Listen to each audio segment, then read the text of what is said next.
I love Gary Vaynerchuk. I absolutely love that man. And I love what he talks about with hustle, but he is talking to people who are stuck with nothing. I meet a lot of people who are like entrepreneurs who, come from really nice neighborhoods and their parents have credit cards and stuff. Like Gary Vaynerchuk is not talking to you. He is not telling you that it's all about the hustle and that your struggles are real. Like, no, there's a balance to be had. Balanced entrepreneurship is something that some of us are blessed with the opportunity to have. And we need to also model that for the world. We have a responsibility to, to slow it down a little bit and to recognize you can have both aspects. You can be great at entrepreneurship and you can be great as a family man. You don't have to make an excuse for one or the other. Hey, ladies and gentlemen, welcome to another episode of Epiphany Off the Cuff. My name is Rick Meekins. I'm going to be your host for today, and I'm joined in the studio as usual by Hazel Haygood. Hazel, how are you today? I'm good. How are you? We have our guest today, our special guest today, Jackson Calame. How are you, sir? Happy to be here, Rick. Thanks for having me, man. Outstanding. Good to see you, man. Good to see you. How's the weather down there in Texas? Hot, you know that.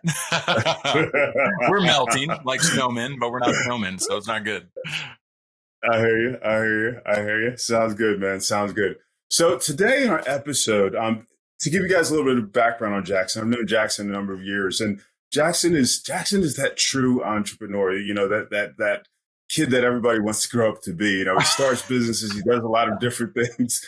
I'm going to blow it up, but I think by the end of this episode, you guys are going to agree with me that this guy is definitely somebody that you want to listen to. You want to watch this show. You want to share this show with other people. So on that note, don't forget to like and subscribe. Hit the bell, and you'll get updates every time we drop a new episode. So Jackson, if you don't mind, and I know I spoiled it just a little bit. Give us a little bit of your background, because I know, like I said, you've got a big, broad, wide background. You've done a lot of cool things. So, give us the short version, though. Yeah, man. Well, I'll do that. So, it started getting rejected by Google, going into a startup and working in a little gym that was half CrossFit gym, half startup, selling websites and SEO. Getting invested in by Paul Buchheit, the inventor of Gmail, Matt Cuss, the search director of Google, raising $10 million through that company. Becoming a junior co-founder. You say that really casually, that's a big deal. That's all. Yeah. I mean, it's history, right? It's history. So no small feat. To be fair, I interrupted. I wasn't the founder yet. I was the entrepreneur, but didn't quite know it. Went on to junior co-found a restaurant software. Man, we gave everything we had to that. Selling furniture that we pick up on the side of the road and trying to make ends meet. Took 3 years to get to 36,000 recurring monthly revenues, taking on a juggernaut called Open Table, and then go into Video Power marketing from there. Video Power is the YouTube ad agency of the world, as coined by Ryan Deiss. And Jake was endorsed by the founder of YouTube himself. So we did some of the most viral video ad campaigns of all time.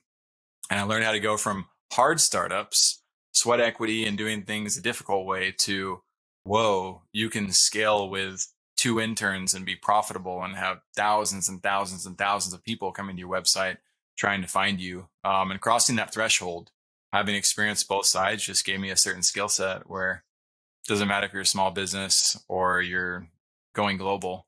I can provide a lot of value if you're willing to sit down and tell me about what your goals are. Cool. Awesome. Thank you for that. I think, I want to hear about, and I want to jump right in because, I want to talk today a little bit about, the whole product process. I know that you're in the process of launching a new brand and got a whole bunch of stuff going on around that. What I want to hear about is what it takes, what you've encountered, I guess. It's always fun to have those great stories about, hey, I launched Google and, now it's a multinational organization, blah, blah, blah. But, it never starts out like that. So give me some of that or give me a great story, where you kind of struggled and, either you struggled and didn't overcome or you struggled and you overcame. Absolutely. Well, I think the struggle is real is a slogan that makes sense for every entrepreneur. We need it's to get about that like right sacrifice, there. right? It's sacrifice, and you've got to embrace that reality. The Marines call it embrace the suck. And if you're just looking to get rich quick, you're going to be a fly by night, and you're going to Mm, die by night too. It's going to go mm, fast, and so I'm not big into fads. I'm big into principles. Restaurant Connect is one of those scenarios. 2013, I worked over 100 hours per week for an entire year straight, and I was on wow. call 24/7. My one Saturday off per month, I was on call on that one Saturday off, and I was called most of the time. I remember driving a U-Haul full of our luggage and getting emergency calls from my business partner and restaurants, and trying to drive the U-Haul, take the phone call, because it wouldn't stop calling, the phone wouldn't stop ringing, and that was part of our everyday grind. And it was very Mm, difficult. There are smarter ways to build than how we built at that time. But mm, you really, you don't appreciate what you don't know, until you actually go through it. So we paid our dues. I'm happy that I did. Learned a lot of great lessons in that grind, in that struggle. But my biggest takeaway from that was something I was glad I started out with. When I launched that, I committed to living life that way and to doing that with purpose. My child was mm, just barely born when we started that company, and I told my business partners, I said, I will do 3 years like this. 3 years busting my butt, doing everything I can, every hour dedicated to this that I can. The nice thing was I worked from home. So I got to see my mm, child. I still got to be there and be part of that, but it was definitely limited. My wife would bring breakfast, lunch, and dinner to our bedroom where my office was. She was mm. able to do that, and to help me through that process. But we were doing that with the end in mind. Fast forward those 3 years, and I remembered the word that I gave to her and that I gave to myself. And so when I told my business partners, hey guys, like I told you guys I'm stepping down at this point, or we're going to dramatically shift how we do things, or we're breaking up. And they said, Jackson, 10 more years. Mm. 10 more years. We're going to be billionaires. Everything's working out great. And what we were flying forward at that point, but they wanted to do 10 more years at that same pace. And I drew my boundary. I had a healthy boundary. I said, no, I'm not doing it. And I decided to walk away. That was the best decision that I could have made at that point in my life. So glad I did it. I ended up, like I said, at Video Power, working on viral campaigns at a company that was profitable without all of that strain and effort. Realize Mm, you don't have to build that way, but it's very helpful. It's very important to have that discipline set. mm, mm, mm. Just for I guess our edification, what exactly is Video Power? Great question. So Video Power, they're known as the YouTube ad experts of the world. If you look up videopower.com, it will, you'll go and see some of the video. You've probably seen some of the campaigns that they've done. To give that in perspective, our video producer that we use for high-end commercial productions produced the number one YouTube ad of the decade.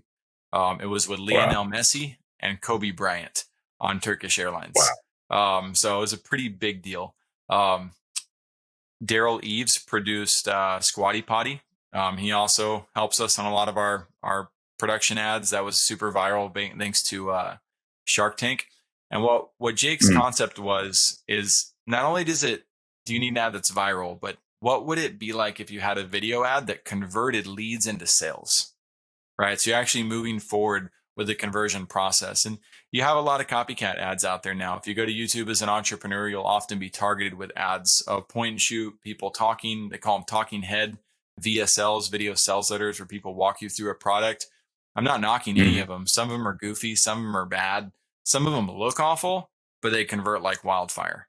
Some of them don't convert at all. It's a game of metrics, it's a game of science and art combined. But Video Power is by far one of the best entities when it comes to launching video ads that drive sales. mm. Wow, cool. That sounds fun. That sounds fun. And remind me, how long were you with that company? So 18 months officially. So 18 months I was with them, and it was a blast. So here I am, going off of coming from a year of 100-hour work weeks. And now I'm at a company where we have unlimited vacation days, right? So we have unlimited vacation days. I test Jake out. First thing I did, Cooper's going to Europe for like 6 weeks. Cooper was running all of our ads at the time.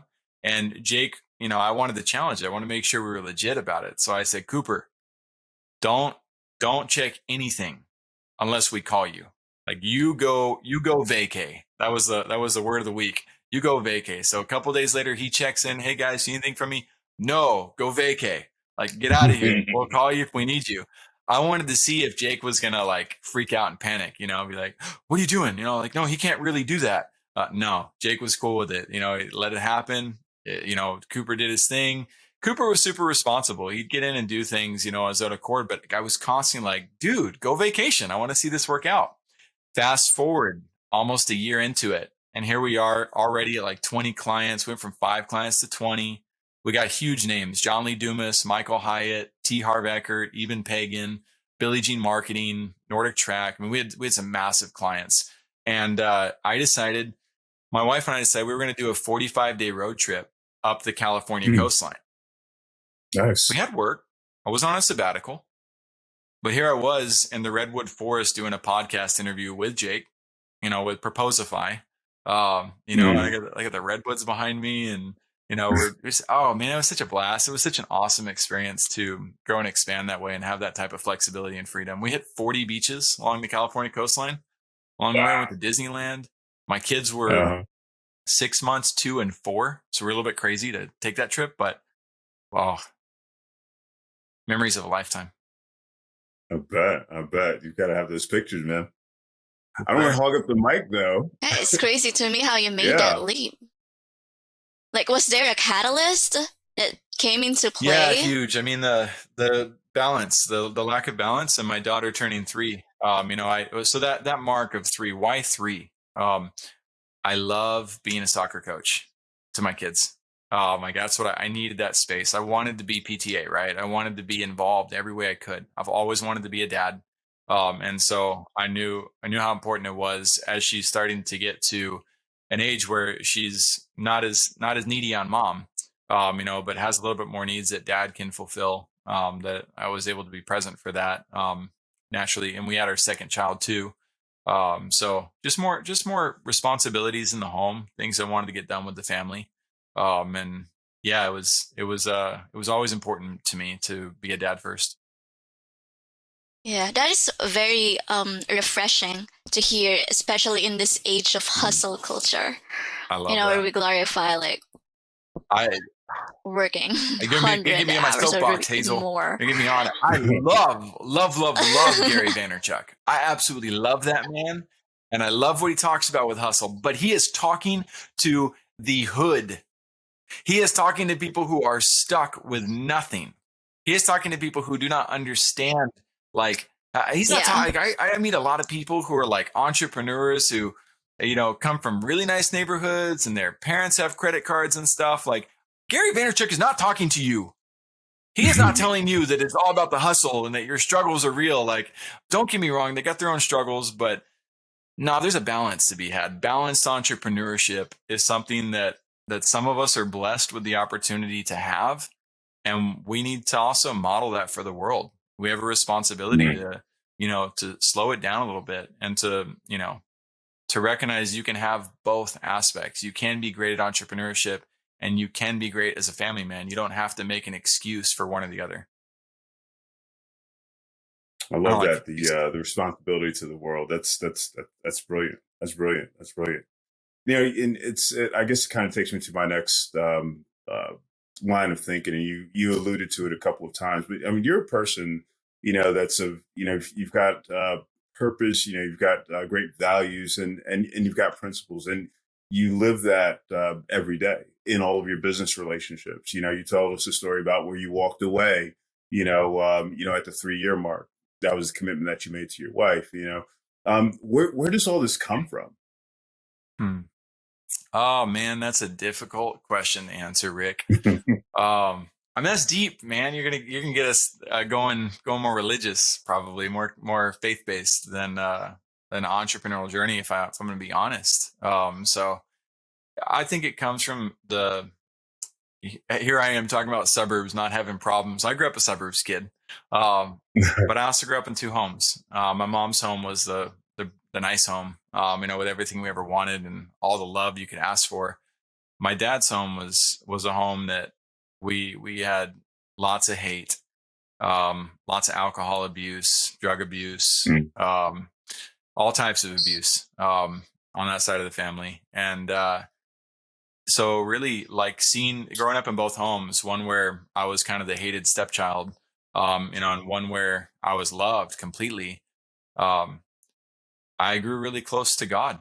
I grew really Mm. close to Christ, more so. And it really doesn't matter what your religion is. You can be atheist, you can be agnostic, Buddhist, Hindu, whatever. But the power of meditation and prayer, whichever you want to argue them as, that they're the same. And they have the same type of outcome. So since being a kid, and going through some really difficult stuff that a lot of people hopefully never have to go through. Um, I've needed that power. And because I needed that power, I gained access to depth, um, depth of purpose that I find people don't often relate to. You guys do. I'm going to call you out on it. I can tell you wouldn't be Mm. in this call if you didn't. We don't always talk about it, but you can. And like I said, I love to meet new people. I love to meet people everywhere I go. At the gas station, I'll meet somebody before COVID.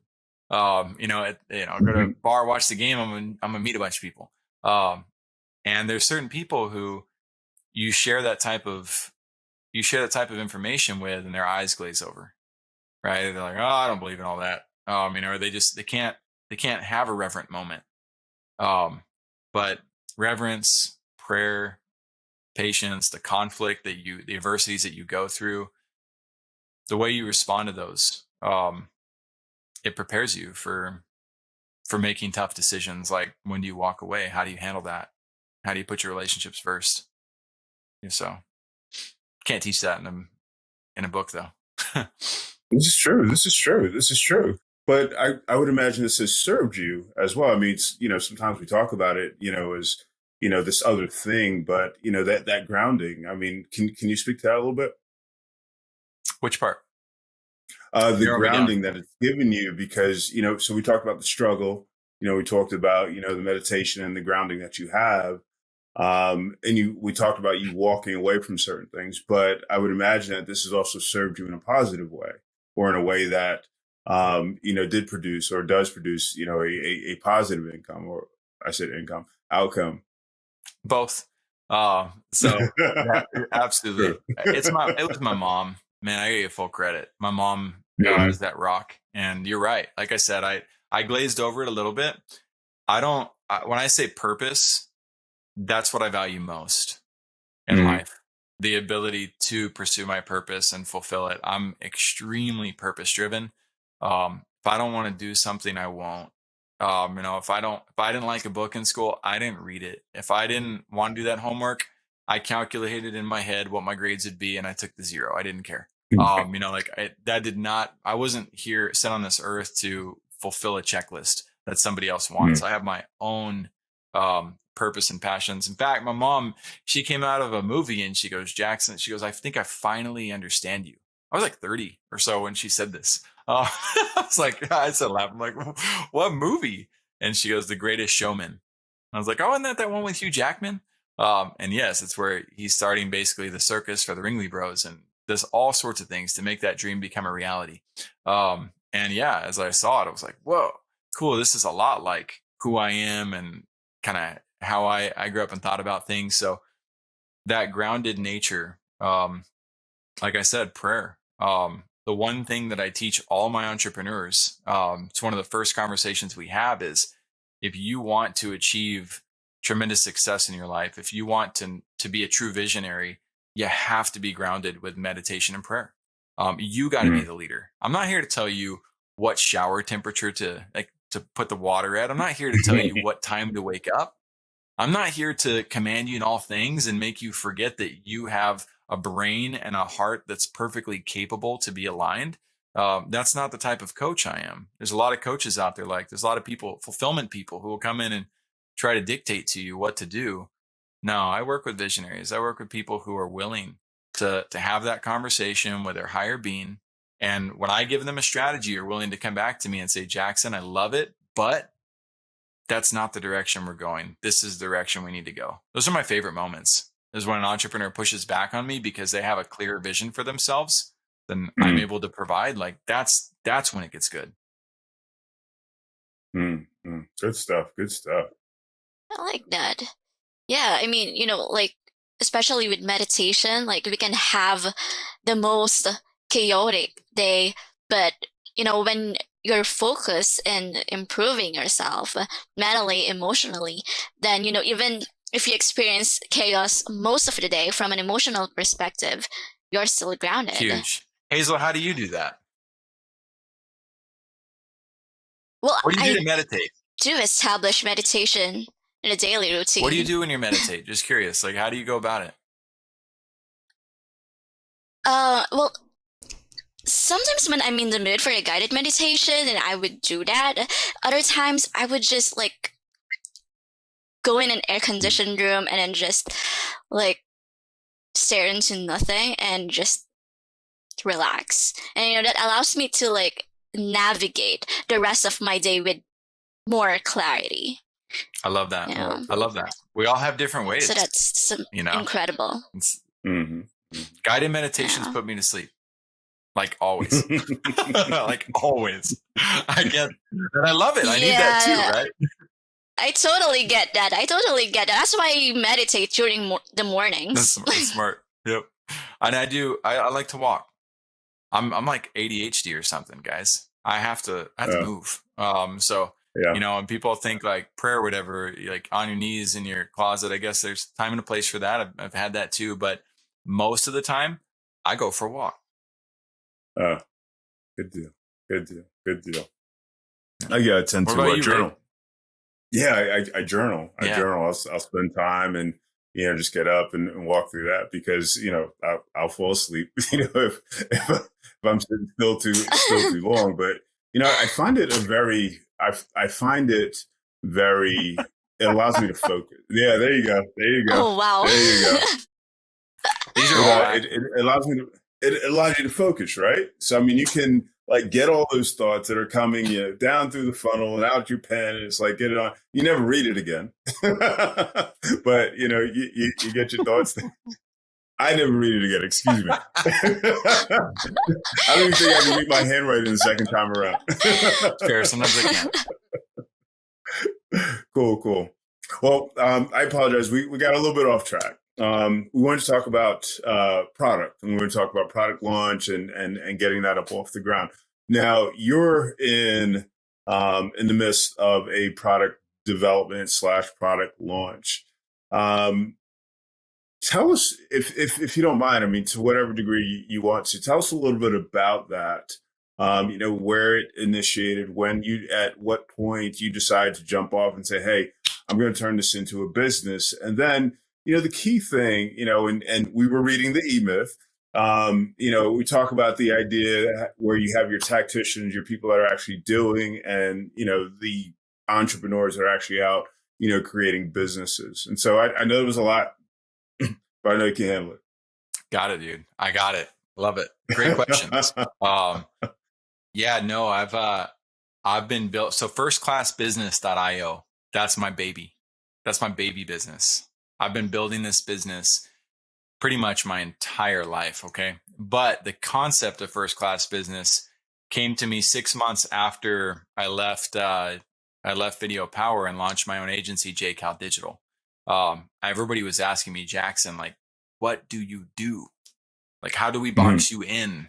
They didn't grasp, like, I just had solutions galore. It felt like, I'm sure. I didn't want to box myself in, but I finally, after like 6 clients of, like trying to figure out how to relate to what I did and all the things that I was providing, I mapped out all these services. And I realized everything that I do relates to services, and providing services. So I realized, first class is my nature. Like that's what I strive for, hospitality wise. So I called it first class business. That was 8 years ago that I mapped that out and realized, crap, I finally have my brand name, and it's going to cost like $15,000 to really launch this. And I had my agency, but I had gone through a divorce. We had put everything into a lot of our startups. Most of the time, my startups, that's just fun. I just love doing it. I love launching businesses. So in the beginning, I had a mentality, a limiting belief regarding money. I don't know if anybody can relate to that who's listening to this, but I had a tendency to say the words, I don't care about the money. Okay. And I got great projects. I had awesome work. I had lots of wonderful victories, but the reality is the money didn't care about me either. That was a huge realization a couple of years ago. I started to pivot towards realizing, wait a second, I can care about the money. I can care about the outcomes here. I can be responsible financially and start to learn CFO rather than constantly saying things like, I'll be your CEO, COO, or CMO, but never let me be your CFO. I used to say things like that. Just constantly reinforcing my inability to attract finances the right way. And it's amazing what happens with the law of attraction when you make a shift towards saying, you know what, no, I do care about the money. The money matters, and the money matters because it's a vehicle to accomplish this and this, to get to a better vehicle, to build your dreams, your legacy, etc. You got to embrace the resource, because that's all it is. It's a resource. You can't hate on the resource and expect to fully utilize and grasp the blessings of it. So here we are. We launched First Class Business 8 years later in September, Rick, to get back to the core point. And we launched with a really cool service mindset for what's called the ultimate CRO experience, but it's extremely time intensive for me. It's not something we can scale at a rate that allows me to build the prototypes and scale that solution out simultaneously and teach people how to do it. It's very intensive. It's me playing entrepreneur with an entrepreneur at all levels and examining the entire business model. And so if I'm in the anatomy of my business and the anatomy of your business and trying to scale into others, it just wasn't super practical. So as we met with other entities and we're defining our audience, we realized that our best niche, our favorite people to work with are typically coaches. Coaches tend to be, I don't know anybody who gets into coaching for the money. Okay. Everybody that I know that gets into coaching gets in it because they love people. Ding, ding. Like that's me. Like that's what I want. I want people like that. I know a lot of financial advice. I don't know many financial advisors who get into financial advising because they love people. I'm not saying they don't love people, but that's not typically their primary obsession, right? It's usually the finances. And that's not the type of person I really want to work with. So with that said, coaches, a lot of agencies as well, a lot of agency owners, they usually don't start because they want to get rich quick. They just start because they like to solve problems. They like to help. Right? So I'm down with that, with those types of events. Anybody, I don't care what you do. I care that you love people and want to really serve and help those people. So we launched this as we talked to coaches, and I've talked to about 200 coaches over the last 6 months. I started to see common trends of what's needed. And it ultimately boils down to, we got to get coaches in a position where they feel like they're an authority. Not just where they know it, but where they feel it. I challenge you both. Next coaches you meet and talk to, tell them how much you love their landing page. Guaranteed, 9 out of 10 people will respond with this self-deprecating statement. Oh, it could be better. Oh yeah, we mean to work. We're working on it. But yeah, we're going to fix it. We're going to work on. Where's your confidence at? Why would you do that? When we're first talking, why would you start to hate on your own brand? Like, they're so uncomfortable with their authority. They're uncomfortable with their credibility. They feel like everybody and their dog is a coach out there because they've got these silos on. They only view one remarketing world. They don't realize the value they can put out there, the value that they are, the value that their assets are. And I feel it's like, that's my role, is to empower these coaches and these brands to really make a splash to where they're like excited about their own brand, and where to others immediately see them and say, oh, I haven't heard of this person before. Wow, maybe I should watch them and pay attention. And then get them doing things with their marketing that has the person continually watching in the distance. Maybe they're not ready to talk to you yet, Rick. They don't want to buy today. They just met you, right? But they're going to watch you over time. And over time, as they see your value, continue to provide value to them, it's only a matter of time before they start all knocking and saying, hey, you know, I'm seeing this. I'm seeing what you're putting down. I'm picking it up. Like, let's go. Let's do this. That's the right way to do marketing, in my opinion. When you do that, you can create a really, really fantastic snowball effect for yourself. So that's interesting to me, because I know that the coaching industry was one of the spaces that was massively hit by the pandemic. Yeah, true. Right. So how can coaches like reposition themselves, you know, for maximum advantage in this post-pandemic world that we're in right now? Absolutely. So like, can you walk us through like maybe a framework that you can share, or maybe new technologies or strategies that you know they can implement? Absolutely. That's exactly what the Power Launch is designed to do. And so with that, we've built this bridge for coaches, and that's the key. A lot of coaches have this misconception because of marketers, that Facebook ads is the bridge between them and their customer, or that this coaching course is a bridge between them and their customers, or that LinkedIn and automation is the bridge. No, those are all pillars. Those are all pillars that are part of a greater system that has to be pulled together for people to be able to cross that bridge you're trying to get them to cross. So the Power Launch does just that. We're actually positioning coaches to where they have a system to help them get their appointments booked, their landing page, their appointments, their reminders that need to go out. The system that also attracts people in the first place. The automation, it needs done, but it needs done right. It needs done with class. A lot of people are hating on automation right now. And again, they're blaming the resource. They're saying the fire is the problem, right? The money is the problem. The wood is the problem. The water is no, it's not. It's not the resource's fault. It's how you use the resource. You can drown in water, or you can drink it. You can burn yourself with fire, or you can keep warm with it and create electricity. So don't blame the resource. Automation just has to be done right with the proper expectations. And then there's PR and media that gets involved with this. There's becoming a credible leader. I'll give you a simple example. Richard Branson, right? If Richard Branson all of a sudden opened a free program and one-on-one called each one of us and said, hey, I will help you build your brand for free, and I'll spend the next year of my life working with you to build up your company. How many coaches would say no to that? I don't think very many. I think there's some stupid people out there. Don't get me wrong. I think there are people who are arrogant enough to turn that down or to twist it. But in reality, that man's brand is so powerful. He is so well known. He's so well received. And people immediately can trust that.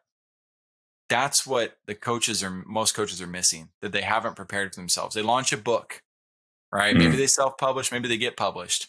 Well, guess what? Your audience goes and sees that book and you've got 5 reviews.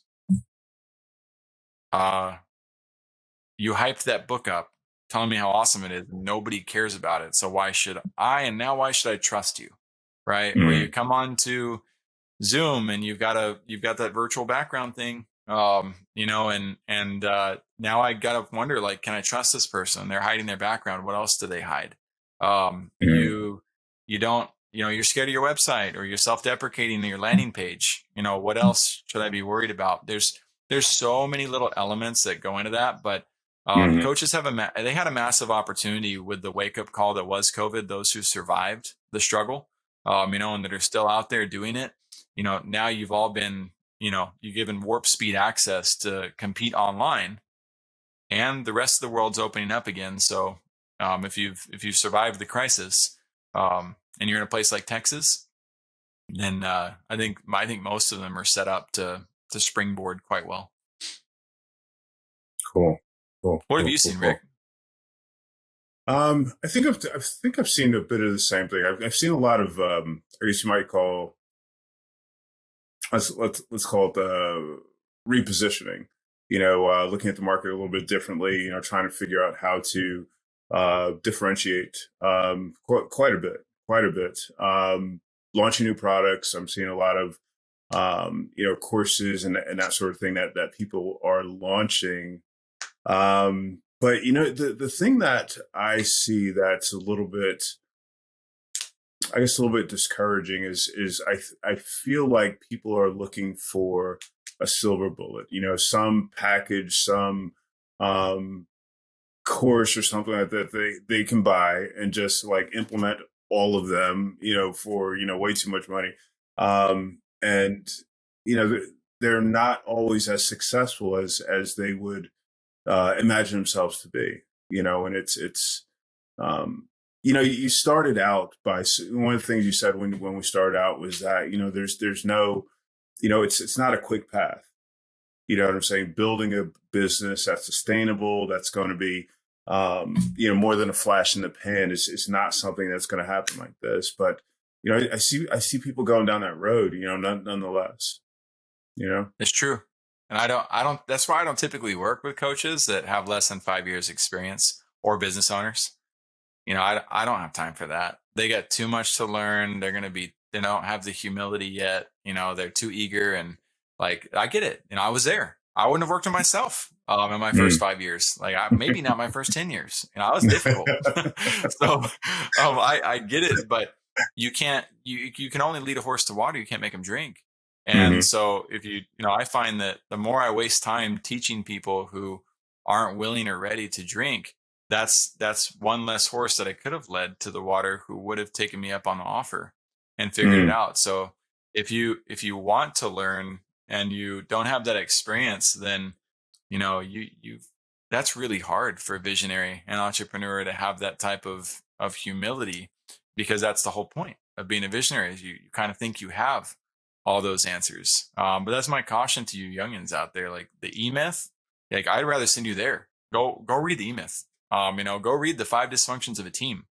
Go read Rocket Fuel. It's one I'm in the middle of right now, and it builds on the E-Myth. You gotta learn to pay your dues, before getting out there and really going after it. But I would say the harsh truth of the numbers, right? It's a stats game. At the end of the day, I do all my stuff based on analytics. It's not my opinion. Most coaches are failing.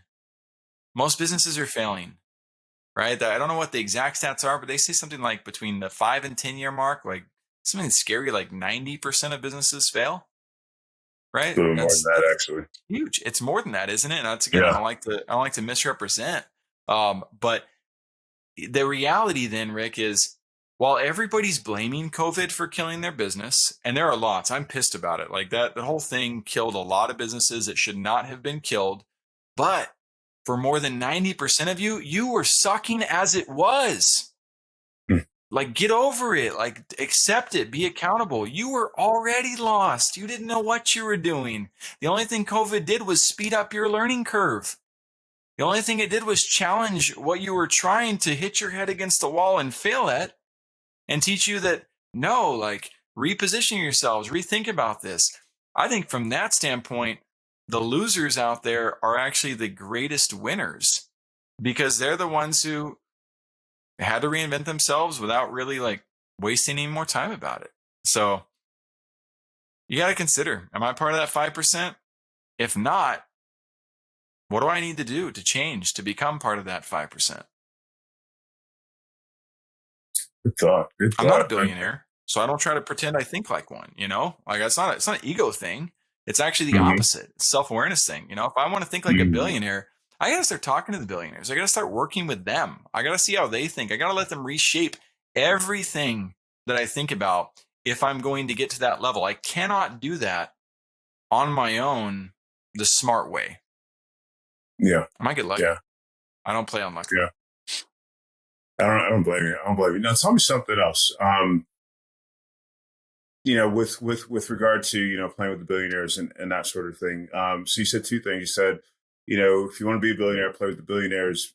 You also said, we need to be very, very self-aware.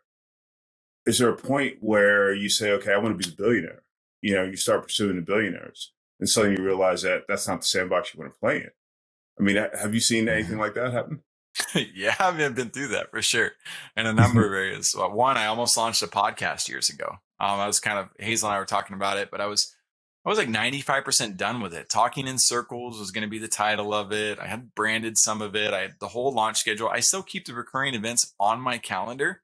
I push them out like every 6 months, just in case I want to re-pursue it, because I built the whole dang thing. But I realized watching Jimmy Fallon, I thought, he does this every day. Holy crap. Like, he doesn't take a sick day, he doesn't take vacation. Like, and he's going to be like the next Larry King probably, like, someday. And that's cool. And that's him. And like, own it. Like, great. Yeah. But holy shit. Like, damn, I don't want to do that. I don't want to be that guy. Mhm. I want to have a Mhm. break. And so I literally abandoned the entire project and decided to go way away from it as I reassessed, like, okay, is there a way to do seasons? Can I do this like once a month? There's been a whole lot of, I've just seen it from a new perspective on the billionaire trend, or the billionaire mindset. That's never something that crossed my mind, growing up. Like, it wasn't something I thought about. I met a young man, who was still in school, and he said, I'm going to be a billionaire someday. And I laughed. And that's not like me, but I was so caught off by his self-awareness and his drive and desire at such a young, I was like, okay, let's be realistic here. And I never say that to anybody, but he caught me off guard. He caught me in a moment where I was like, no, dude, like, you're not who am I to tell him no? Who am I, to say his dream is any less tangible than my dreams were? And as I've reflected back on that experience, I've reflected back on often. One of my business partners, he went to Dan Pena's mastermind in the castle, and Dan Pena's a billionaire, right? And then another couple people that I started working with, they're playing ball with Jay Abrams, another billionaire, and I'm working on a couple of contract negotiations with people who are CEOs of Inc. 5000 companies, and I've started to think, you know what? Maybe I shouldn't have my mind closed to this idea. I'm not a money oriented individual, but again, I do care about the funding. I care about the vehicle that it could be to achieve the projects I want to achieve. So I feel like I have a much more mature mindset in relation to those lofty goals than my sporadic, like, pre-qualifier of like, well, my goals can be big, but that goal can't be because I'm not aligned with that. Like, you need to make space for all things virtuous, and there's nothing not virtuous about having the resources, that could make a worldwide impact. So expand your mind, expand your heart. Yeah, man. I love it. I love it. I love it. I'd love to go on. I'm sure we could talk for another hour or so, but we are out of time. Question Absolutely. for you. So you've got your launch coming up. Is there anything that you want to share with our audience? Perhaps at the launch, perhaps you've got a giveaway or something like that you have, or you're planning. Give it to us. Give us what you got. I love it, man. We have a ton of free lead magnets, and each one of those is designed for different stages of where your business growth is, and those are by far, the resources I would dive into or just ask us about. I'll do a quick evaluation of your website, where you at. You can always schedule a discovery call with me. They're usually between 5 and 20 minutes, depending on how much you like me, how much you don't. And then from there, we decide if you want to do a strategy session. But for your audience, Rick, anybody who wants the revenue growth workbook that we review and go over in the strategy session, I'd be happy to gift it to you. It is a spreadsheet, so be scared of that. But it is the exact revenue growth workbook with some improvements made to it that we used at Video Power Marketing for all of our viral video growth campaigns. We didn't launch a single campaign without filling out that revenue growth workbook first for every single one of our clients. And so I use that with each of my clients to prepare them for like what it's going to take for them to win, what it's going to take them to build that irresistible offer. And more importantly, in my opinion, we begin with the end in mind with a calculator that shows you, if I spend X amount of dollars, what will my return look like, right? You want to do that theoretically before putting your dollars out there. Make sure that you reverse engineer the types of results that you want. So that's a super powerful lead magnet. And then, keep an eye open for the Power Launch webinar. We'll be launching that for sure by the 29th. And we're going to bring on 2 higher level clients for that. Just 2. I can't afford to do more than 2 out the gate. And we will do 4 starter level power launches. One of those seats is already filled. We decided to beta launch with somebody who was in a good position to help us build the prototypes out as she builds her brand out. So Alyssa Joshua is that coach. Feel free to follow her growth. But if you're looking for extreme growth on an extremely affordable plan that covers the entire marketing bridge, you should check out the Power Launch for sure. Awesome. We'll put some information about that in the show notes. You got any links that we'll be able to include in there? Absolutely. You want me to drop the link here? Or if you go to firstclassbusiness.io, I don't know if you can do the chat thing here, but firstclassbusiness.io, the webinar has a little prompt for it to opt into it. So you can just go right to the homepage. It'll take you right to that webinar. And then I'll get you a link for the revenue growth workbook so people can just easily make a copy of that and move on if they want to. Awesome. Thanks so much for that. Audience, thank you so much. It's been another great show. Jackson, thank you so much for being here. We appreciate you and all of your wisdom and all experience and that sort of thing. We should have you back on the show. Hazel, as always, wonderful to see you. Mm-hmm. Okay, guys, we look forward to seeing you next time on another episode of Epiphany Off the Cuff. Take care. Great to be here. Take care, everybody.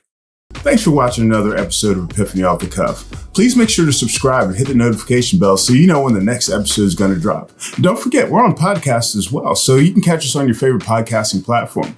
We look forward to seeing you on the next episode of Epiphany Off the Cuff.